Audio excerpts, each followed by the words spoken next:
স্বপ্ন টানে দিলাম বাড়ি অচিন পথে আপন ছাড়ি।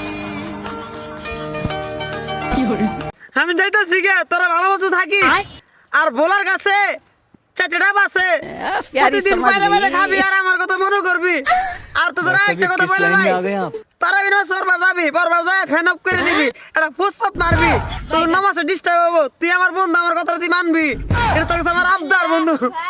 এই তুই চালো চালো যা, তোর আগলা জ্ঞান দা লাগবে না, তোর 11 মাসি জ্ঞান শুনছি, যা যা টিভি দিয়ে যা। বন্ধু শফিকুল, তুই আমার কথা মাইনে চলস, আর এদিকে গাইলে আমার কথা মাইনে চলো না, একবার টিকটিকি হয়ে গেছে গা। আর গেতেছি তোর কথা কয়ে যায়, প্রতিদিন রাত্রেবেলা তারা বিনোজের পরে পেয়ারা হরবরই আম জাম পাইরে খাবি আর আমার কথা স্মরণ করবি। আর যারা তোর কথা বলে যায় 3 মালা কিন্তু খাস, তোর শরীরে পুরো শুকিয়ে গেছে গা বন্ধু। পলাই পলাই পানি খাইস, কিন্তু পানি খা মিস করলে কিন্তু এর মধ্যে কোনো যাবি গে বন্ধু। কারণ আমি কিন্তু তোরা খুব ভালোবাসি। আর নামাজ পড়বো যাবি ঠিকই, কিন্তু মাঝে মাঝে ফুসফাত মারবি বন্ধু, নাহলে আবার তোর গ্যাস হয়ে যাবে বন্ধু। কারণ আমি তোরা খুব ভালোবাসি বন্ধু। যাই গে বন্ধু, থাক বন্ধু।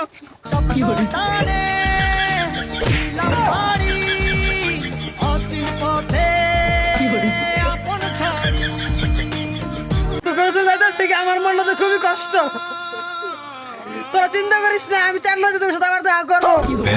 আর তোরা রোজা ঠিক রাখবি, কিন্তু প্রতিদিনই পলায় পলায় সিঙ্গারা পুরি কিসমিস আঙ্গুর খাবি, বলে বলে ফাঁকে ফাঁকে ভাত খাবি। আর কিছু সময় যদি সুন্দর সুন্দর কিছু মেয়ে আছে তাই দেখবি, তোর রোজাটা সুন্দর ভাবে হবো।